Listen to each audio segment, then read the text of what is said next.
عليكم ورحمة الله وبركاته. الحمد لله نحمده ونستعينه ونستغفره ونعوذ بالله من شرور أنفسنا ومن سيئات أعمالنا.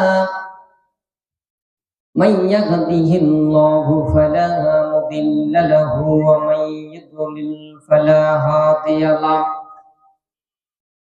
ونشهد أن لا إله إلا الله وحده لا شريك له. ونشهد أن سيدنا ونبينا وحبيبنا ومولانا محمدا عبده ورسوله الذي أرسله بالحق بشيرا ونذيرا. أما بعد فإن خير الحديث كتاب الله وخير الهدي هدي محمد صلى الله عليه وسلم. وشر الأمور محدثاتها وكل محدثة بدعة وكل بدعة ضلالة وكل ضلالة في النار. أما بعد أعوذ بالله من الشيطان الرجيم. بسم الله الرحمن الرحيم. لا تقنطوا من رحمة الله إن الله يغفر الذنوب جميعا إنه هو الغفور الرحيم. الحمد لله. عن أبي هريرة رضي الله تعالى عنه قال قال رسول الله صلى الله عليه وسلم والذي نفسي بيده لو لم تذنبوا لذهب الله بكم ولجاء بقوم يذنبون فيستغفرون الله فيغفر لهم. رواه المسلم 2749 নম্বর হাদিস। عن أبو بكر رضي الله تعالى عنه قال قال رسول الله صلى الله عليه وسلم ما من عبد يذنب ذنبا فيحسن الطهر ثم يقوم فيصلي ركعتين ثم يستغفر الله إلا غفر الله له. أبو داود 1521. عن سلمان رضي الله تعالى عنه قال قال رسول الله صلى الله عليه وسلم إن ربكم حكم كريم يستحيي من عباده إذا رفع يديه إليه أن يردهما صفرا. أبو داود 1488 নম্বর হাদিস। عن أنس رضي الله تعالى عنه قال قال رسول الله صلى الله عليه وسلم كل بني آدم خطأ وخير الخطائين التوابون. رواه الترمذي 2499 নম্বর হাদিস। عن كعب بن مالك رضي الله تعالى عنه قال قال رسول الله صلى الله عليه وسلم إذا غضب أحدكم وهو قائم فليجلس فإن ذهب عنه الغضب وإلا فليضطجع. عن أبي هريرة رضي الله تعالى عنه قال قال رسول الله صلى الله عليه وسلم ليس الشديد بالسرعة إنما الشديد الذي يملك نفسه عند الغضب. رواه البخاري ومسلم 6114 নম্বর হাদিস। জন্ম আমার নবীর যুগে হলে কেমন হতো। আওয়াজ করে বলুন ঠিক কিনা। জন্ম আমার নবীর যুগে হলে কেমন হতো। দুনয়নে রসুল পাক দুনয়নে রসুল পাক দেখলে কেমন হতো।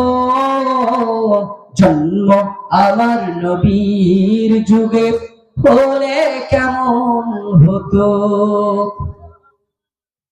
দিনই কত আলোচনা শুনতাম আমি অথম, সামনে বসা রাসূল পাক, পাশে সাহাবাগণ, দ্বীনি কত আলোচনা শুনতাম আমি অথম, সামনে বসা রাসূল পাক, পাশে সাহাবাগণ, আবু বকর, ওমর, ওসমান, আলী, সঙ্গী কেমন হতো? কথা বলুন ঠিক কিনা? আবু বকর, ওমর, ওসমান, আলী, সঙ্গী কেমন হতো? জন্ম আমার নবীর যুগে হলে কেমন হতো? আস্ত ভেসে হাজরাতে বেলালের মধুর আজান, যে আজানে ছিল এমন প্রাণ মুগ্ধ রহমান। আস্ত ভেসে হাজরাতে বেলালের মধুর আজান, যে আজানে ছিল এমন প্রাণ মুগ্ধ রহমান। দয়ার নবীর সাথে সালাত পড়লে কেমন হতো? সুবহানাল্লাহ পড়েন। দয়ার নবীর সাথে সালাত পড়লে কেমন হতো? জন্ম আমার নবীর যুগে হলে কেমন হতো? আওয়াজ করে পড়ি আলহামদুলিল্লাহ। আর একটু আওয়াজ করে পড়ছি আলহামদুলিল্লাহ। শিবপুরহাট জাগিরপাড়া হাফিজিয়া মাদ্রাসার উদ্যোগে বিরাট তাফসিরুল কোরআন মাহফিলের সম্মানিত সভাপতি আলহাজ আবুল হোসেন, সহ সভাপতি জনাব মোহাম্মদ নওশাদ আলী, প্রধান অতিথি জনাব অধ্যাপক মোহাম্মদ নজরুল ইসলাম মন্ডল, আলহাজ মাওলানা মোহাম্মদ মঞ্জুর রহমান, সকলের জন্য দোয়া। বারাকাল্লাহু ফি হায়াতি, সকলে করি আমিন। সম্মানিত উপস্থিতি, আমরা সর্বপ্রথম সেই মহান রব্বুল আলামিনের প্রতি শুকরিয়া আদায় করছি, যে মহান রব্বুল আলামিনের অশেষ রহমতে, অশেষ দয়ায় আমরা খুব অল্প সংখ্যক দিনদার, মুত্তাকিন, পরহেজগার, আল্লাহর প্রিয় বান্দা আমরা মাহফিলের ময়দানে আসতে পেরেছি, বুঝতে পেরেছি যে মহান রব্বুল আলামিন আপনাকে আমাকে কবুল করেছেন। সেই মহান স্রষ্টার প্রতি শুকরিয়া আদায় করছি, সকলে করছি আলহামদুলিল্লাহ। তারপরে পরে তার প্রিয় হাবিব, সর্বকালের সর্বযুগের সর্বশ্রেষ্ঠ মহামানব, বিশ্বের মানবতার শান্তির দূত, বিশ্বের বিশ্বস্ত বন্ধু বিশ্বনবী হযরতে মুহাম্মদুর রাসূলুল্লাহ, আমরা সকলেই করছি সাল্লাল্লাহু আলাইহি ওয়াসাল্লাম। এমনি লোকজন কম, আবার কথা বলছেন, আবার যদি সাল্লাল্লাহু আলাইহি সাল্লাম দুরূদ পড়তে বলছি তো বলছেন না, তাহলে হলো? এখানে এসে বসেন, যারা বাইরে ঘোরাফেরা করছেন, আপনাদের উপস্থিতিকে সম্মান জানিয়েই কিন্তু আমরা এই আয়োজন করেছি। আপনারা যদি এখানে না আসেন, আমাদের কথা না শুনেন, তাহলে তো আমাদের আয়োজন করার মানে কি হলো বলেন? আপনারা আসবেন, বসবেন, কিছু কথা শুনবেন, দৈনন্দিন জীবনে আমলে পরিগণিত করবেন, তাহলেই আমাদের এই আয়োজন কি সফল হবে। এই জন্য ভাইরা আমার, যারা দাঁড়িয়ে আছেন, ঘোরাফেরা করছেন, তাদেরকে অনুরোধ করছি তারা মাহফিলের ময়দানে এসে বসে পড়ুন।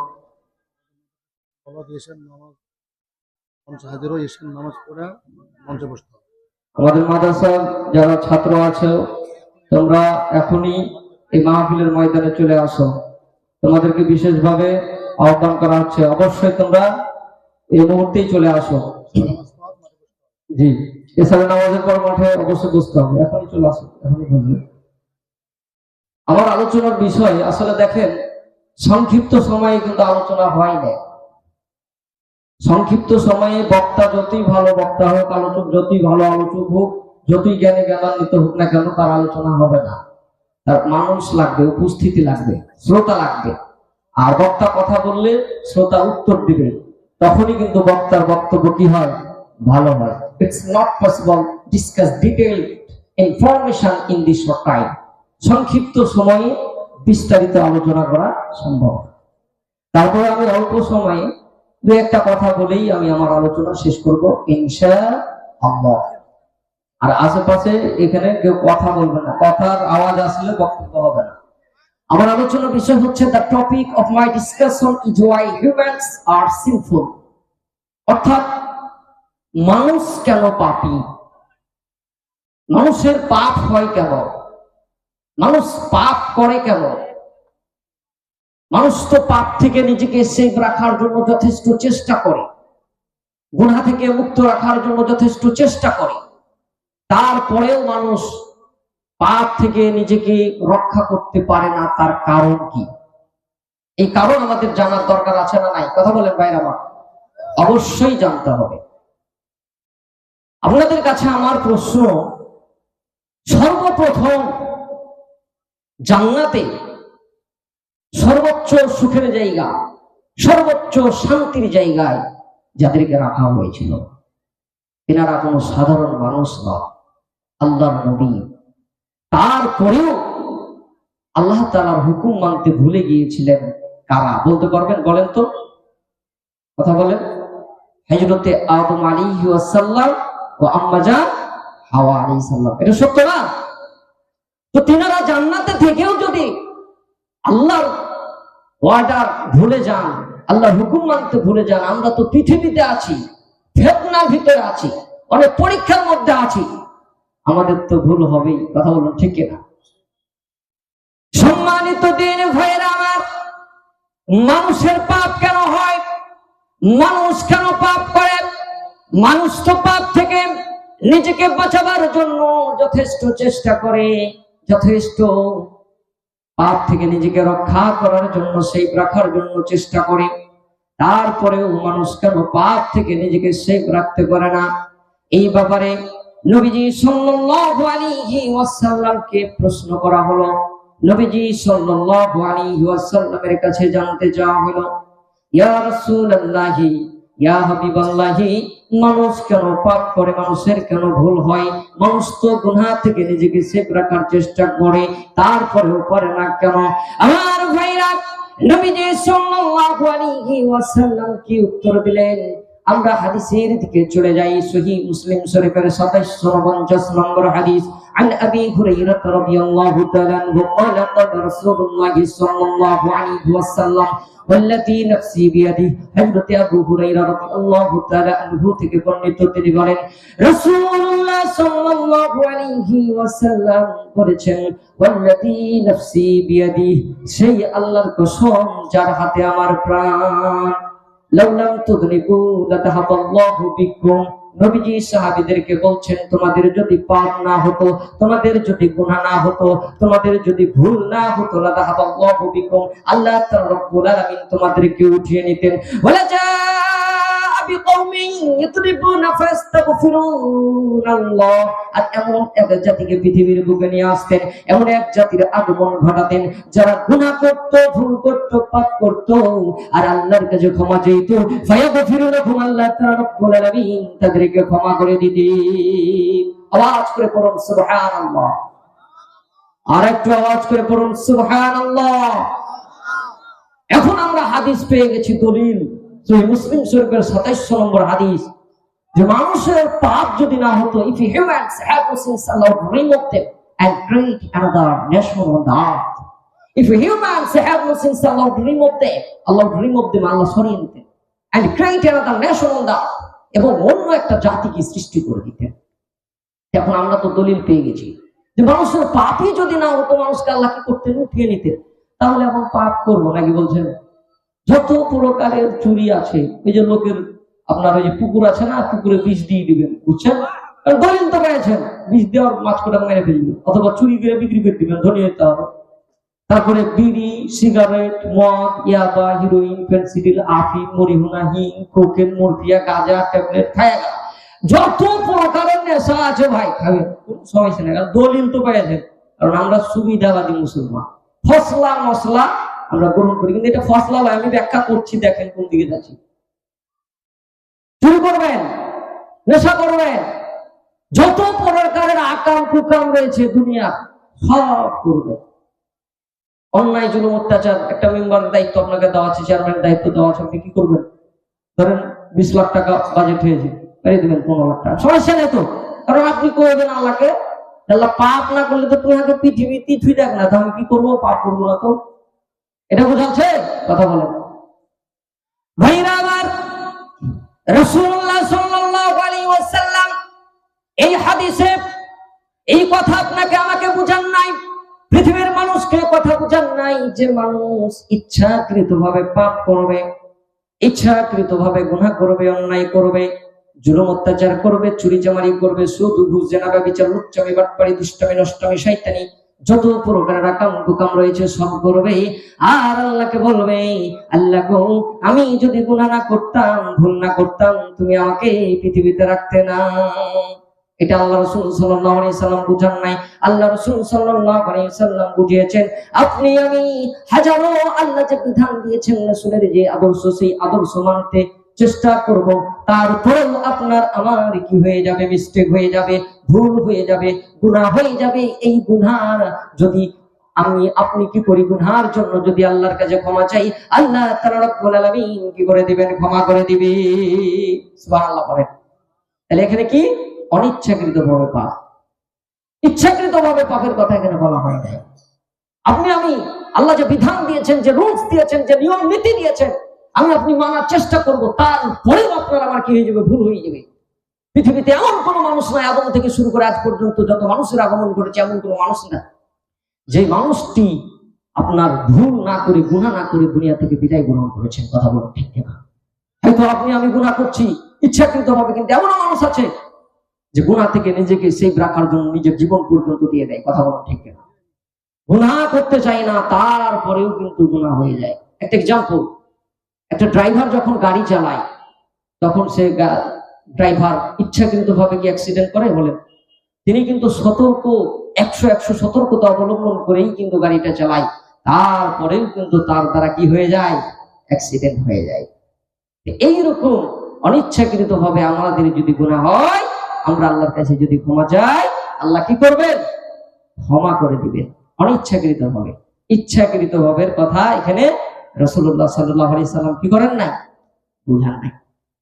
সম্মানিত দিনী ভাইয়েরা আমার, এই জন্য আসুন আমরা পাপ থেকে নিজেকে যথেষ্ট মুক্ত রাখার জন্য চেষ্টা করব। যদি আমরা চেষ্টা না করি, ইচ্ছাকৃতভাবে যদি এইরকম ভাবে পাপ করতেই থাকি, আর যদি মনে করি কোরআনে তো দলিল আছে আল্লাহ ক্ষমা করে দিবেন, হাদিসে দলিল আছে আল্লাহ ক্ষমা করে দিবেন, এই আশাটা করা আপনার বোকামি হবে। ঠিক তেমনই ভাবে, যেমন ভাবে আপনি নিমের গাছ লাগিয়ে যদি আঙ্গুর ফলের আশা করে, আঙ্গুর ফল ধরা যেমন নিমের গাছে সম্ভব নয়, আপনি ইচ্ছাকৃতভাবে বারবার গুনাহ করে আল্লাহর কাছে ক্ষমা চাইবেন, এই গুনাহর জন্য আল্লাহ ক্ষমার দরজা কি করে দিবেন, বন্ধ করে দিবে। ঠিক? আমরা এখন যত গুনাহ করছি, নামাজ পড়ি না, রোজা করি না, হজ করি না, যাকাত দিই না, যত প্রকার চুরি চামারি করছি, এগুলো ইচ্ছাকৃতভাবে করি না, যত প্রকারের অন্যায় করছি সব ইচ্ছাকৃতভাবে। এই সামনে ধরেন একটা ইলেকশন আসছে, খুব মানে আপনি সাপোর্ট করবেন, আপনার সাপোর্টে একটা নেতা হবে, এটাকে কি মনে করেন আপনি, কতটুকু মানে গুরুত্ব মনে করেন বলেন? এটা সবচেয়ে গুরুত্বপূর্ণ। আমরা ইচ্ছাকৃতভাবে সুবিধা নেওয়ার জন্য আমরা কি করি, নেতা যে মনসের কমে গিয়ে গাঁজা টানুক, মদ খাই, যত প্রকার আকাম উকাম করুক, সমস্যা নেই, ওয়াকি হাতে দরকার। এটা কি করা যাবে? সূরা নাহলের 25 নম্বর আয়াত খুলেন, সৎসঙ্গে স্বর্গবাস, অসৎসঙ্গে সর্বনাশ। ওই নেতা যত কুকাম করবে, যত আকাম করবে, যত অন্যায় করবে, আপনি কেন রে ভাই, কি দরকার আপনার যে ওই আকাম উকাম, যত প্রকারের খারাপ কাজের গুনাহ আপনি কেন নিবেন, কি দরকার, তাই না? ইচ্ছাকৃত ভাবে আমরা এটা করি। এই ইচ্ছাকৃত ভাবে যদি আপনি এরকম ভাবে গুনাহ করেন, আপনার জন্য ক্ষমা আছে 1 বার, 2 বার, 3 বার, বারবার যখন আপনি আল্লাহর কাছে ক্ষমা চাইবেন, আপনি যে আল্লাহর সাথে ধোঁকাবাজি খেলছেন, এটা কি সন্দেহ আছে কি? আপনি সবচেয়ে বড় ধোঁকাবাজ, আপনি সবচেয়ে বড় শয়তান। আল্লাহ এটা ভালো করে জানেন। আওয়ালা ইয়ালামুনা আন্নাল্লাহু ইয়ালামু মা ইউসিররুনা ওয়া মা ইউলিনুন। কারণ আল্লাহ আপনার মনের খবর কি ভালো করে জানেন। এই জন্য ভাইয়েরা আমার, ইচ্ছাকৃতভাবে পাপ করব না। পাপের জগতে 2 ধরনের পাপ রয়েছে। হাক্কুল্লাহ আর হাক্কুল ইবাদ, দুই ধরনের পাপ আল্লাহর সাথে জড়িত পাপ। এই আল্লাহর সাথে জড়িত পাপ, যেমন আপনি নামাজ পড়লেন না, রোজা করলেন না, হয়তো ছুটে গেছে, আপনি যদি আল্লাহর কাছে ক্ষমা চান, আল্লাহ আপনাকে ক্ষমা করে দিবে। কিন্তু আপনি বান্দার সাথে জড়িত পাপ করেছেন, অর্থাৎ এমন একজন নেতাকে আপনি গ্রহণ করেছেন যেই নেতা মানুষের হক নষ্ট করবে, এটা কিন্তু আপনি আগে আভাস পেয়েছেন, আর চাল চলন কাজ কীর্তিতে আপনি পেয়ে গেছেন। তারপরেও আপনি নেতাকে গ্রহণ করেছেন, ইচ্ছাকৃত ভাবে করেছেন, আর বান্দার হক নষ্ট করেছেন। এই বান্দার হক যদি আপনি নষ্ট করেন, আপনার ক্ষমা নাই। আপনি যদি কাবা শরীফের গিলাফ ধরেও যদি আল্লাহর কাছে ক্ষমা চান, ক্ষমা হবে না। কেন হবে না? দেখেন, আপনি মন্টু সাহেবের কি করেছেন? চুরি করেছেন। আপনি মন্টু সাহেবের ক্ষতি করেছেন, আর আপনি সেন্টু সাহেবের কাছে ক্ষমা চাচ্ছেন। বলেন, এটা কি কোনো যুক্তি হলো নাকি? ক্ষতি করলেন একজনের, ক্ষমা চাইছেন আর একজনের। ঠিক তেমনি ভাবে আপনি যদি মানুষের ক্ষতি করেন, মানুষের হক নষ্ট করে দেন, আপনি যদি মানুষকে কি করেন, মানুষকে আপনি যদি সেরকম ভাবে ভালো বন্ধু রূপে গ্রহণ না করে তাকে ক্ষতিগ্রস্তের ভিতরে ফেলে দেন, আপনি তাকে ধরেন হত্যা করলেন, হত্যা করে আপনি আল্লাহর কাছে ক্ষমা চাইছেন, আল্লাহ তাআলা বলবেন যার ক্ষতি করেছিস তার কাছে ক্ষমা চা, তারপরে আমার কাছে ক্ষমা চা। সম্মানিত দিন ভাইরা আমার, এই জন্য খুব গুরুত্বপূর্ণ পয়েন্ট এটা। আমরা অবহেলার চোখে দেখি, গুরুত্বহীন চোখে দেখি। এই গুরুত্বহীনতা করা যাবে না, অবহেলা করা যাবে না। অবশ্যই গুরুত্বের সাথে আমাদেরকে কি করতে হবে? দেখতে হবে। ভাইরা আমার, যদি অনিচ্ছাকৃত ভাবে আমাদের পাপ হয়, তাহলে আল্লাহ তাআলা দেখেন আপনাকে আমাকে কতটা ভালোবাসেন, কতটা মহাব্বত করেন, কতটা প্যার করেন। অনিচ্ছাকৃত ভাবে যদি আমরা পাপ করি, এই পাপের জন্য আল্লাহ তাআলা রব্বুল আলামিন আপনাকে আমাকে ক্ষমা করে দিবেন। তার জ্বলন্ত প্রমাণ হচ্ছে কোরআন। কোরআনুল কারীমের ভিতরে আল্লাহ তাআলা রব্বুল আলামিন বলেন 39 নম্বর সূরা জুমারের 53 নম্বর আয়াতে বলেন, লা তাকনাতু মির রাহমাতিল্লাহ ইন্নাল্লাহা ইয়াগফিরুদ যুনুবা জামিআ ইন্নাহু হুয়াল গফুরুর রহিম। আওয়াজ করে পড়ুন সুবহানাল্লাহ। বান্দা, লা তাকনাতু মির রাহমাতিল্লাহ, তোমরা আল্লাহর রহমত থেকে নিরাশ হয়ে যেও না, হতাশ হয়ে যেও না, টেনশন করো না, চিন্তা করো না। ইন্নাল্লাহা ইয়াগফিরুদ যুনুবা জামিআ, নিশ্চয়ই আল্লাহ তাআলা রব্বুল আলামিন সমস্ত পাপ ক্ষমা করে দেন। ইন্নাহু হুয়াল গফুরুর রহিম, কেননা তিনি অত্যন্ত ক্ষমাশীল পরম দয়ালু। আওয়াজ করে পড়ুন সুবহানাল্লাহ। Despite not of the mercy of Allah, verily Allah forgives all sins, to He is oft forgiving, most merciful। তিনাকে বলা হয়েছে সবচেয়ে ক্ষমাশীল, তিনাকে বলা হয়েছে সবচেয়ে দয়ালু। এটা অনিচ্ছাকৃত ভাবে পাপের কথা।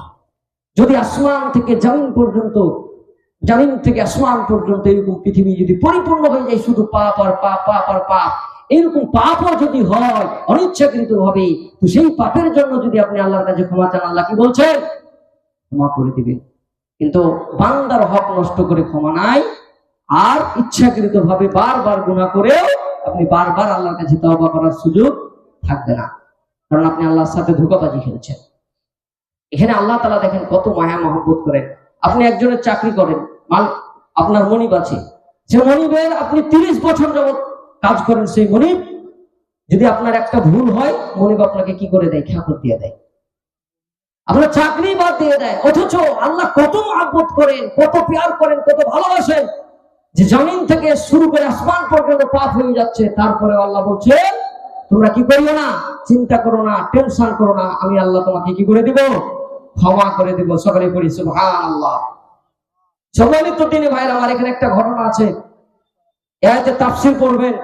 একজন মানুষ ছিলেন বনী ইসরাইলের যুগে, তিনি 99 জন মানুষকে হত্যা করেছিলেন। কথা বলেন, কয়জন মানুষকে?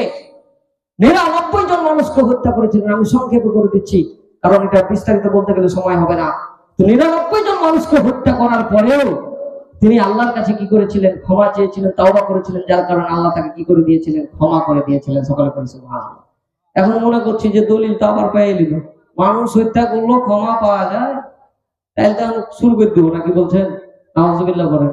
এইরকম চিন্তা চেতনা নিয়ে যদি আপনি করেন, আপনার ব্যাপার খারাপ আছে। ওমান ইয়াকতুল মুমিনা মুতাআম্মিদান ফাজাযাউহু জাহান্নাম খালিদান ফিহা, যে ইচ্ছাকৃতভাবে কোনো মানুষকে হত্যা করে, সে চিরদিনের জন্য তার বাসস্থান করে নেই কোথায়? জাহান্নামে। আজকে আমরা এই যে হত্যাকাণ্ড ঘটাই কিসের জন্য? কিসের জন্য? ক্ষমতার লোভে আমরা ইচ্ছাকৃত ভাবে হত্যাকাণ্ড ঘটাই। একজন ভালো নেতা, আদর্শবান নেতা, তার নামে আমরা কি করে দিই যে ওই হত্যা করেছে, ওর নামে না কি নারী কেলেঙ্কারি দিয়ে দিই। দ্বিতীয় বড় চিন্তা করি না যে আমার নিজের মা বোন আছে। এরকম ভাবে আমরা কি করি? মানুষের আমরা ক্ষতি করি, হক নষ্ট করি, ঠিক না? এইরকম ভাবে গুনার জন্য কি নাই? ক্ষমা নাই। দেখেন, গুনার যে ইচ্ছাকৃত ভাবে গুনাহ করলে যে ক্ষমা নাই, এবং আপনি অনিচ্ছাকৃত ভাবে পাপ করলে যে ক্ষমা আছে, সেই ব্যাপারে আমরা দলিল গ্রহণ করি। সম্মানিত দিনে ভাইয়ের আমার, রব্বুল আলামিন কোরআনুল কারীমের ভিতরে সূরা আন-নাহলের 119 নম্বর আয়াতে বলেন, সুম্মা ইন্না রাব্বাকা লিল্লাযীনা আমিলুস সুআ বিজাহালাতিন সুম্মা তাবু মিন বা'দি যালিকা ওয়া আসলাহু ইন্না রাব্বাকা মিন বা'দিহা লাগফুরুর রহিম। সুবহানাল্লাহ। রব্বুল আলামিন বলেন, বান্দা মূর্খতাবশত, অজ্ঞতাবশত খারাপ কাজ করলে, পরে তারা তওবা করলে এবং নিজেদেরকে সংশোধন করলে, আল্লাহ তাআলা রব্বুল আলামিন তাদেরকে ক্ষমা করে দিন। আওয়াজ করে বলুন সুবহানাল্লাহ। Then verily Allah for those who commit sins and are disobedient to Allah in ignorance and after repent and to do righteous good deeds, verily your Lord thereafter to set it off forgiving, most merciful. তিনি ক্ষমাশীল, তিনি মার্জনাশীল, তিনি দয়াশীল, তিনি করুণাশীল, যার কারণে তিনি ক্ষমা করে দেবেন। এখানে নোট করেন যে মূর্খতাবশত, অজ্ঞতাবশত যদি কেউ ভুল করে, পাপ করে, অন্যায় করে, সেটার জন্য আল্লাহর কাছে ক্ষমা চাইলে কি করবেন? ক্ষমা করবেন। অনিচ্ছাকৃত ভাবে কিন্তু এখানে আল্লাহ 16 নম্বর সূরা আন-নাহলের 119 নম্বর আয়াত হলো। ভাইরা আমার, তাহলে অনিচ্ছাকৃত ভাবে যদি পাপ করেন, সেই পাপের জন্য যে আল্লাহ ক্ষমা করে দিবেন, এইরকম দলিল কোরআনুল কারীমের ভিতরে অসংখ্য আছে। আমরা হাদিসের দিকে চলে যাই। রাসূলুল্লাহ সাল্লাল্লাহু আলাইহি ওয়াসাল্লাম কি বলেছেন? অনিচ্ছাকৃত ভাবে যদি পাপ করেন, মূর্খতাবশত যদি পাপ করেন, আল্লাহ ক্ষমা করে দিবেন। এই ব্যাপারে রাসূল সাল্লাল্লাহু আলাইহি ওয়াসাল্লাম বলেন, আন আবু বকর রাদিয়াল্লাহু তাআলা আনহু قال قال রাসূলুল্লাহ সাল্লাল্লাহু আলাইহি ওয়াসাল্লাম, মা বিন আব্দি ইউযরিবু দামান ফায়াসুবু তুহরা সুম্মা ইয়াকুমু ফায়ুসাল্লি রাকাতাইন সুম্মা আস্তাগফিরুল্লাহ ইল্লা গাফারাল্লাহু লাহু। কোন ব্যক্তি যখন 2 রাকাত সালাত আদায় করে, 2 রাকাত সালাত আদায় করে আল্লাহর কাছে ক্ষমা চাই, আল্লাহ তাআলা রব্বুল আলামিন তাকে ক্ষমা করে দেন। সকলে পড়ি সুবহানাল্লাহ। এটা হচ্ছে আরেকটা হাদিস, 1488 নম্বর হাদিস সহিহ।